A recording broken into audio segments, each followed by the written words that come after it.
নমস্কার, আমি বিমল শাস্ত্রী বলছি।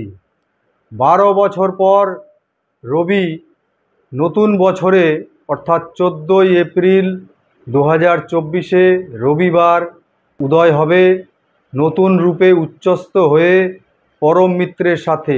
সেই পরম মিত্রকে 12 বছর পর সে পাচ্ছে, এটা বড়ই আনন্দের। সেটা এক পরম মিত্রের ঘরে অর্থাৎ মঙ্গলের ঘরে অর্থাৎ মেষের ঘরে সেই দুই মিত্রের পরম সংযোগ তৈরি হবে। এটা খুবই উত্তম একটা যোগ। রবি বৃহস্পতির যে যোগটা তৈরি হচ্ছে একসাথে, সেটা 14ই এপ্রিল সকাল 5টা 21 মিনিট 7 সেকেন্ডে এই যোগ তৈরি হবে এবং এই যোগটা বৃহস্পতি যতদিন ওখানে থাকবেন 1 মে পর্যন্ত বৃহস্পতি ওই মেষ রাশিতে থাকবে, তাই ওই দিন পর্যন্ত এই মহাসন্ধিক্ষণ বজায় থাকবে। এই 1 মে 2024-এর দুপুর 12টা 58 পর্যন্ত এই বৃহস্পতি ওখানেই অবস্থান করবে। আর রবি সেখানে উচ্চস্থ থাকছে 14ই এপ্রিল থেকে 23শে এপ্রিল পর্যন্ত। 23শে এপ্রিলের একদম মধ্যরাত পর্যন্তই রবি ওখানে উচ্চস্থ থাকবে। তাই এই মহাসন্ধিক্ষণে যারা জন্মগ্রহণ করবে বা যাদের জন্মছকে এরকম সন্ধিক্ষণ আছে তারা খুব মহাভাগ্যবান একটুখানি বলা যায়। তা কাদের কাদের এই রকম সন্ধিক্ষণ আপনাদের আছে আপনারা আমাকে কমেন্ট করে জানাবেন, তারপরে ফলাফল বলবো। আজকে দুই গ্রহের যে সন্ধিক্ষণ সেই ব্যাপারে বলবো, এর জন্য কোন কোন রাশিরা শুভ ফল পেতে পারে সেটাও আপনাদের জানাবো। অর্থাৎ মেষ রাশি তো পাবেনই, আর তার সাথে পাবে কর্কট রাশিও পাবে, কারণ কর্কট রাশির নবমপতি বৃহস্পতি সে দশম ঘরে যাচ্ছে। নবমপতি দশমে গেলে রাজযোগ তৈরি হয়, যার জন্যে এই কর্কট রাশির জন্যও একটা বেশ শুভ কানেকশান তৈরি হচ্ছে। আর সিংহ রাশির ক্ষেত্রে বেশ যথেষ্ট বলশালী রবি সেই মেষ রাশিতে থাকবেন 14ই এপ্রিল থেকে, বলশালী হয়ে থাকবে। সেটা 10 ডিগ্রি পর্যন্ত রবি যেহেতু উচ্চস্থ থাকে, তাই রবি ওখানে 10 ডিগ্রি পর্যন্ত উচ্চস্থ থাকতে গেলে 23 তারিখ পর্যন্ত যেহেতু উচ্চস্থ থাকছে, তাই ওই টাইম পর্যন্ত যথেষ্ট সে বলশালী থাকবে। তাই সিংহ রাশির জন্য লগ্নপতি রবি হওয়াতে সেই সিংহ লগ্নের নবম ঘরে সে চলে যাচ্ছে। সিংহ, কন্যা, তুলা, বৃশ্চিক, ধনু, মকর, কুম্ভ, মীন, মেষ, এই যে নবম ঘরে লগ্নপতি পৌঁছাচ্ছে, এটা খুবই শুভ একটা যোগ। এবং সিংহ রাশির থেকে পঞ্চমপতিও সে নবমে চলে যাবে, অর্থাৎ সিংহ, কন্যা, তুলা, বৃশ্চিক, ধনু, এই ধনুর অধিপতি বৃহস্পতি সে অলরেডি মেষ রাশিতেই পদার্পণ করে আছেন, 1 মে পর্যন্ত থাকবেন। এবং এর সাথে আরেকটা রাশি আছে, সেই রাশিটি হচ্ছে ধনু রাশি বা ধনু লগ্ন, যেটাই ধরুন সেদিক থেকেই খুব ভালো একটা কানেকশান তৈরি হবে। ধনু রাশি বা লগ্ন যাদের, সেই ধনু রাশি লগ্নের অধিপতি বৃহস্পতি, সেই লগ্নপতি বা রাশিপতি সে চলে যাচ্ছেন পঞ্চম ঘরে, অর্থাৎ ধনু, মকর, কুম্ভ, মীন, মেষ, এই যে পঞ্চম ঘরে বৃহস্পতি পদার্পণ করে রয়েছে। তার সাথে ধনু লগ্নের নবম ঘরের অধিপতি রবি, সেই রবি চলে যাবে মেষ রাশিতে, অর্থাৎ পঞ্চম ঘরে, ধনুর থেকে পঞ্চম ঘরে চলে যাবে। তাই নবমপতি পঞ্চমে গেল এবং লগ্নপতিও পঞ্চমে, এটা মহাসন্ধিক্ষণ তৈরি হচ্ছে। এই কয়েকটা রাশির জন্য খুবই শুভ যোগ তৈরি হতে চলেছে 14ই এপ্রিল থেকে, অর্থাৎ শুভ নববর্ষ 1431 থেকে এই কয়েকটা রাশির জন্য মহাযোগ মহাসন্ধিক্ষণ তৈরি হতে চলেছে। মেষ, কর্কট, সিংহ আর ধনু, মেষ, কর্কট, সিংহ আর ধনু, এই 4টে রাশির জন্য বা লগ্নের জন্য খুবই শুভ যোগ হতে চলেছে। এই রকম যোগ যদি থাকে তাহলে এই যে গোচরের মধ্যে এই কানেকশান হচ্ছে, তারা ওই সময়টুকুর মধ্যে মারাত্মক ফল পাবে, অর্থাৎ কাজকর্মের ব্যাপারে, অর্থনৈতিক দিক থেকে, বা নতুন গৃহযোগ, বা কর্মক্ষেত্রে নানান রকমের পদোন্নতি, বা রাজনৈতিক যদি কোনো নেতা নেত্রী থাকে তাদের জন্যও খুবই শুভযোগ হতে চলেছে। এই যে টাইমটার মধ্যে যদি তাদের দশা বা অন্তর্দশাও যদি পড়ে, যদি কম্বিনেশান যদি নাও থাকে, যাদের এই কটা রাশি লগ্ন ছকের মধ্যে মেষ, কর্কট, সিংহ আর ধনু, তাহলে কিন্তু তাদের মধ্যে এই শুভ যোগের আধিক্য দেখা যাবে।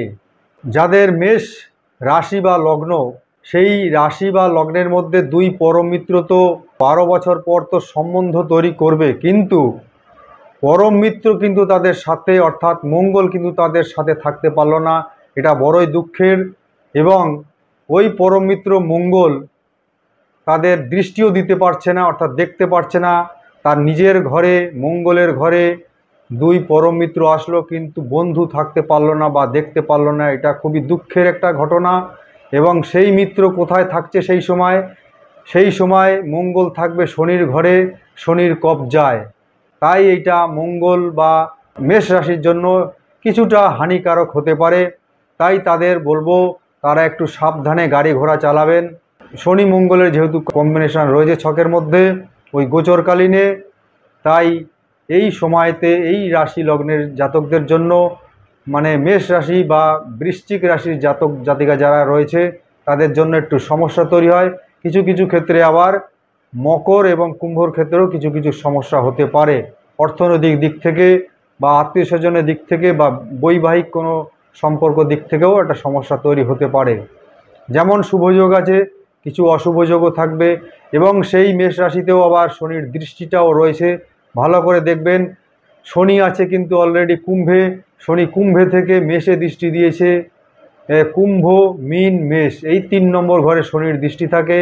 তাই মেষ রাশি বা লগ্নে দৃষ্টি পড়ল, এবং সেই রাশি বা লগ্নের অধিপতি মঙ্গলের সাথেও শনি অবস্থান করে রইল, অর্থাৎ শনি ওখানে বেশ বলশালী হয়ে আছে, যেহেতু কুম্ভের ঘর নিজের ঘর, যথেষ্ট বলশালী হয়ে আছে।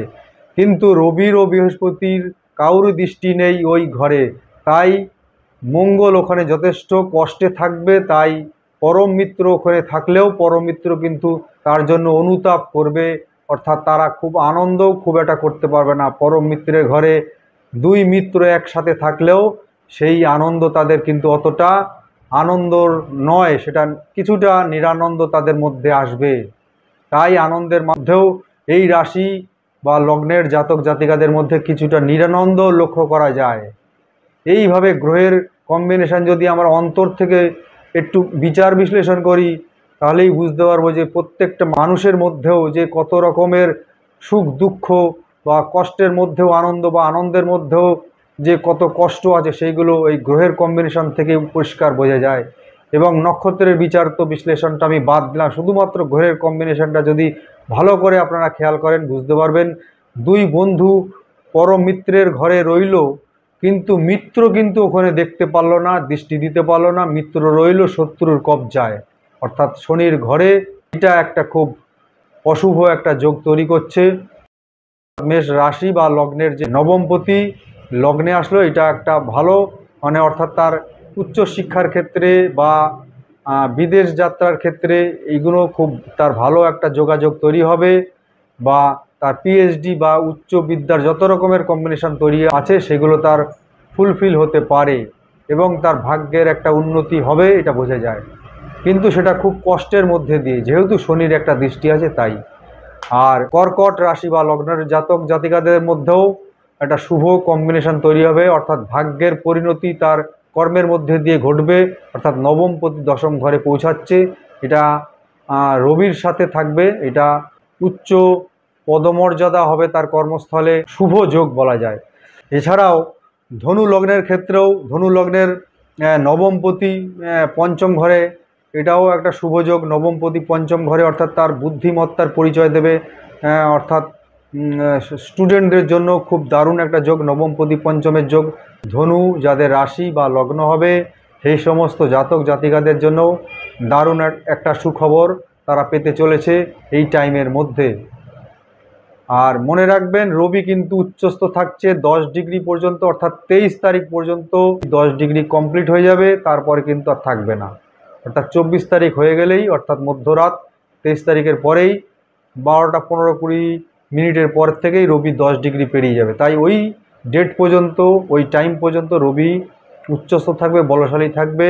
তাই শনির ওখানে যদি ওই তারিখ পর্যন্ত দৃষ্টিও থাকে, ততটা মেষ রাশি বা মেষ লগ্নের ততটা অশুভ প্রভাব পড়বে না, কারণ ওখানে রবি কিন্তু বলশালী হয়ে আছে। তাই মেষ রাশির যে অধিপতি মঙ্গল, সেই মঙ্গল অশুভ গ্রহের সাথে থাকলো ঠিকই, কিন্তু সেই প্রোটেকশনের জায়গায় রবি কিন্তু একটা ঢাল হিসাবে কাজ করবে, কারণ রবি ওখানে যথেষ্ট লড়াই করে যাবে বন্ধুর জন্য।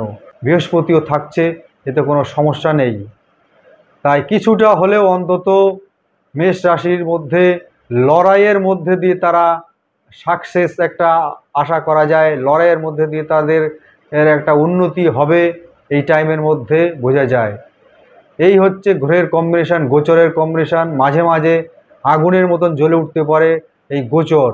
এই গোচরের ফল কখনো কখনো মানুষকে রাজাধিরাজ বানিয়ে দিতে পারে। এরকম কম্বিনেশান আপনাদের ছকের মধ্যে আছে কিনা দেখবেন, রবি বৃহস্পতি কোথাও আছে কিনা আমাকে কমেন্ট করে জানাবেন, আপনাদের জানিয়ে দেওয়ার চেষ্টা করব। আর যদি সেটা না জানেন, জন্ম তারিখ, জন্ম সময়, জন্মস্থান অবশ্যই জানাবেন। যে কোনো প্রশ্ন উত্তর পেতে আমাকে অবশ্যই কমেন্ট করবেন বা আমার নাম্বারে হোয়াটসঅ্যাপ করবেন। আমি যথাসাধ্য আপনাদের প্রশ্নের উত্তর দেওয়ার চেষ্টা করব। আজ এই পর্যন্ত, শুধুমাত্র এই কম্বিনেশান জানানোর জন্য আজকের এই ভিডিও। ধন্যবাদ, ভালো থাকবেন, সুস্থ থাকবেন।